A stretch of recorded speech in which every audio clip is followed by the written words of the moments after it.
Sun Company Limited for an abbey. Pese bronya ne edimpa onti se pulse ana hemorrhage how kokoi tia woto am say o sitting posture ya ise as well a shift to hu bisa David enti waka ho asemi de na say obetumi aboa ye ti medofo aba eja ye ni sanko menyi free ha ne ti aka cho say anytime be out health no ye menyi free ha na de ti e bia nyawo na ayare ba de fatu kotudem ye nipa ye didi no mi die edeya ati so bi se be week ni ko ntimi mpupu ye jani tipaye ye moti se kokwa edofo e mo afisi apei afen kometo ye afisa se na nkwane ahoden wo ho nya asem keto akra na hoden akosra ma eduma no so apeja pa ano pause ye nkasa mfa hemorrhage ana se pulse eho eno ye condition ben ya yo me do asipi na ahwefo nso ya ma obi bia akwa ba ye de aba Sermens Company Limited so na se de odi kan no se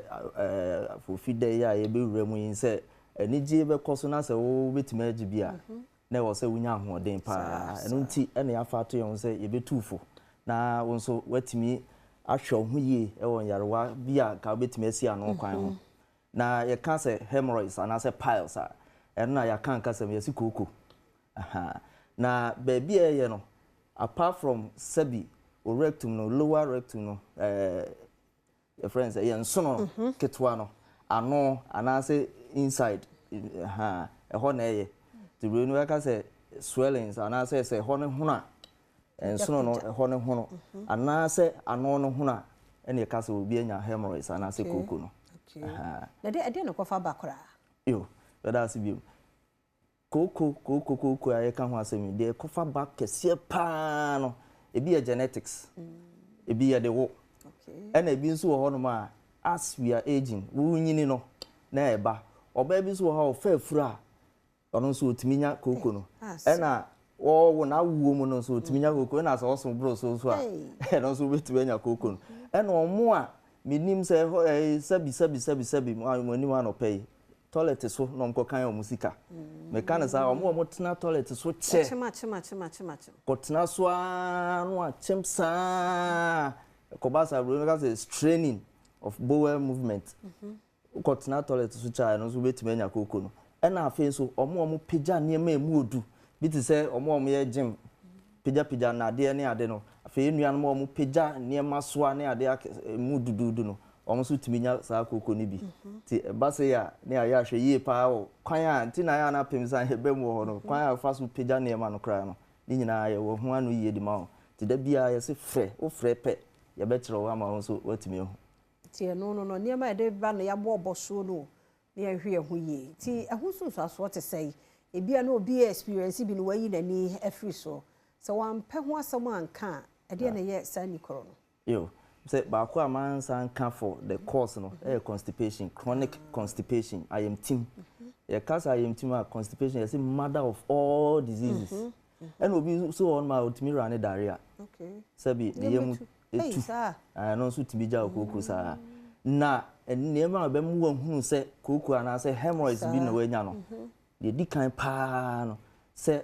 unya discomfort or lower back na ana se sisi utu se ho eya ya den pa afen so sabi go on ma na aba betuatua ne to kwan na no ho no because swellings bi abetuatua na se lumps bi abetuatua so hu sa ekoko e na afen so se ukoja onan na hu se moja na moja na e ka no e so hu se moja na bright red kokokokokoko pa bi ho ha go so be hu ne de na dark kakra ase eni ni dum na se brownish bi sa no and also bit my hepatitis no money na say for any the different issue and I say peptic ulcer a drew and also peritonitis and also timi yes but apart from that no when in the end they will red sabi ukuja na people to na be hu say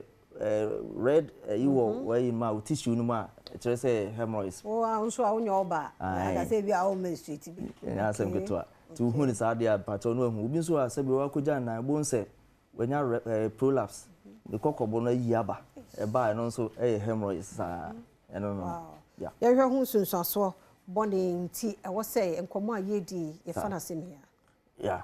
se ekoba sa pe obi wo no ma moja no etu na etimi tu bro so a udi agora do be kwa ante ade te enu ti na yetu hu fo se yenya hweye e na afen so o sitting posture no e ba sa wuntimi ntena so adwuma wo yesu meka se ntena se adwuma te ba sa wonya poor posture na no so kwa effect osisi no se sisi no so ho ka dia bro ne meka se center boot of the body e ho ka pe na se o how kese pa na aba ti na hu hia se ye be hwe ne ye na bibia nso ay kama de amai na se akoko no timi affect ye minimum ne ye ni ana ayo na beti se nkofo ta aka se unya koko a wani utimi pusa wani na bi wa utimi kwan wo minimum na ye kan sisu dwa se enye no kure ba bia koko ba bia eye se de mi kan no se oto kwan no eye anus no ana se rectum no mu sa onso ketwa no ho na eye tina ya na moja ne ba na apart from ho wani minimum se bi ba be sisi wani pato ni nyina anye koko se bi be sisi wani ma it has a hyperpigmentation ana se what be na be sisi wani na no anye koko na se obi kwan ni minimum infections betuma mo akwan minimum obi nya friends enteric fever na se typhoid fever otiminya saa you know obi so timinya UTI urinary tract infection sa aboa na ode ba no bu ba ko friend Escherichia coli na say E. coli ono so timi jaw sa na infection na ma kwan ominim obi nya diabetes no mo na asefo a wani etimi kan friend diabetic retinopathy aka wani no retina no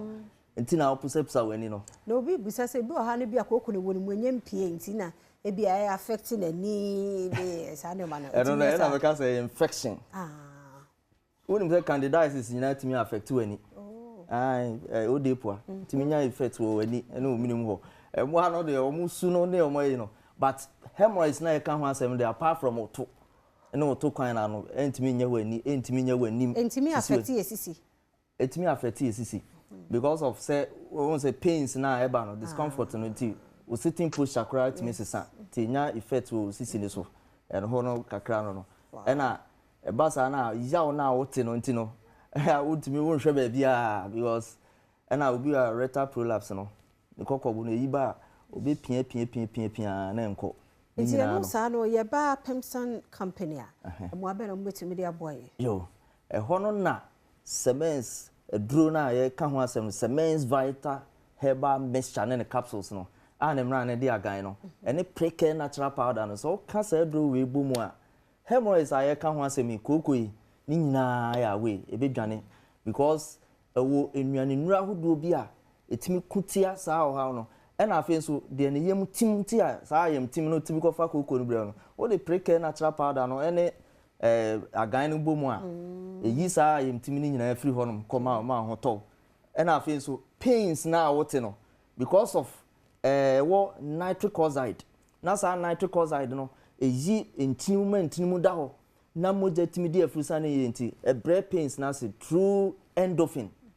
and a substance P sa chemicals we nyina no se ubenya sa enrowe mu no agan ene preke natural powder no wonoma eboa breast pain na se kra anti wonom to aso na afi de ye afri okra ena de ne no aye rectal prolapse no kokobo no yiba no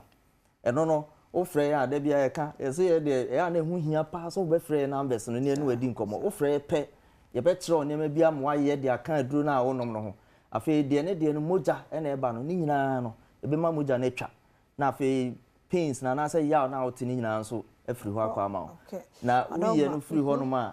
o sisi ne yo ya no na nso kwa nya effect foforo e wo so say me masem ho eno na da bia e ka say agan wote agan ne pe ene preke na tumrika na koto bi se bema na ma onyina wo na so na e ma mo piafo na bibia anya kama ma afi so enuanu ma nso a omko mfitire ada no ne ye ka ehu asem no omko mfitire na hu se bia ne ma nkoye mfitiko mu no yawo ne ade nyina wom ni nyina no woto eduro no Sermens Vyter Herbal mixture no ato preke natural powder ne ka ho a wo frɛ pɛ ye be kire kwan abefa so abenom no na bibia nso to atwa de ama your number ne odaroma your number ne 0244 718 557 and 0241 604 702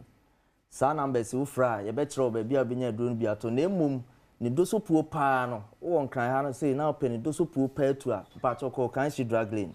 ubehu Repash Ventures uko ha benya bi san so na Kumasi fo nso enko PFA pharmacy ewo Kumasi ni road junction anase Colinac ene Dan Herbal ewo Ashtown ena Mrome ho nyina benya bi ato na Fredmans ene Rockplant so okay o na fe nkoko fo nso enko Isaac Drugstore anase Hillside Pharmacy eho nso benya bi ato anase Antiakubam so ewo nkoko onso benya biato B class so Ashaman main station ona onso benya biato na afi nso Cape Coast for nso enko Pena Herbal e Coronation Junction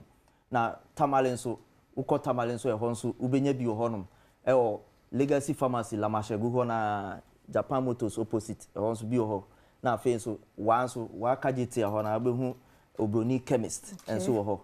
na enzima last year enzima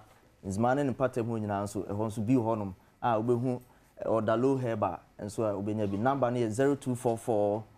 718 557 na fe 0241 604 702 yes ya gan ya just say eto sen obi ankofe bi nta yeah da say papa pa ntimidofo de bia woka